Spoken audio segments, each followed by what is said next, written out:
Hello everybody, I am Pinstar, and this is the Legacy Challenge.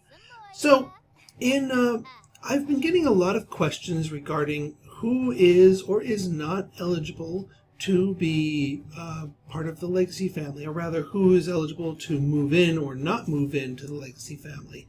So I figured I'd do a little video to clarify that. So the easiest way to tell who is eligible for move-in for the Legacy Challenge is to do the following. Go up here to the Options menu, click Manage Worlds, Save and Manage Worlds.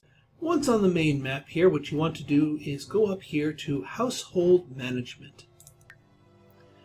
And what you want to do is click on Unplayed Households. Now, any family who exists somewhere on the main map is going to have which neighborhood they live in listed.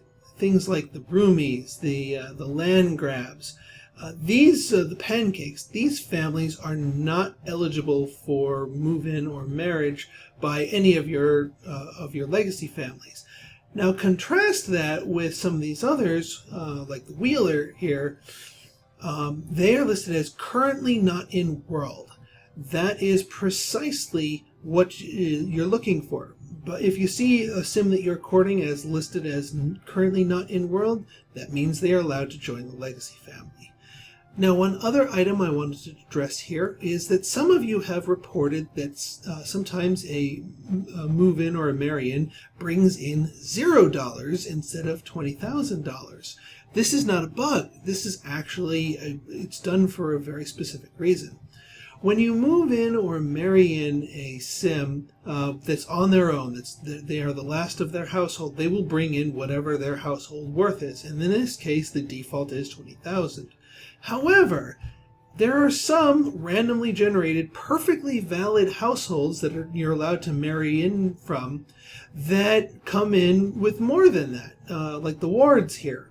The Wards here have more than one sim. So if you were to, court her and bring her into your household, she would come with $0. The reason being is that she is not the last person left of her household, so that $20,000 will remain behind to the rest of her family, and she will bring your family nothing.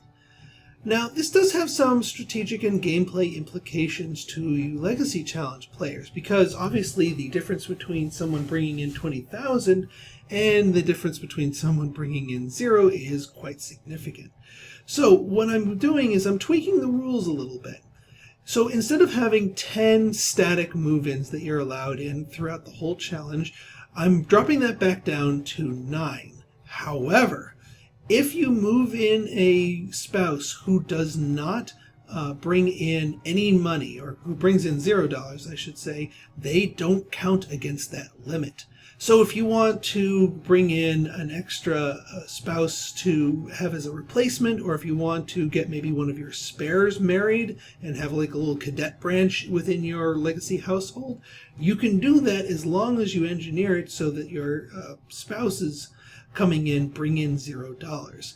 The way you can actually do this is by doing the following. If you click on one of your sims here, or one of the sims here, and say transfer sims between households, and then choose go to unplayed, not in this world, and choose another single household, say right here, and merge the two together, what you will get is a household that has $40,000 in net worth, but 2 sims. If you move in one of those sims, then they are not going to bring in any money.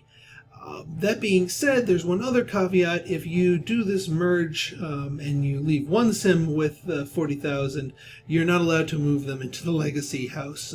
Anything over 20,000 makes them ineligible for move-in or marriage. But again, you can get one of these 2 sims and they'll bring in 0, and that's a-okay. But you can't get the second one later on to bring in the 40. So I hope this tip was useful for you, and I hope you enjoy the rule change. That shouldn't invalidate anyone's current legacies in progress.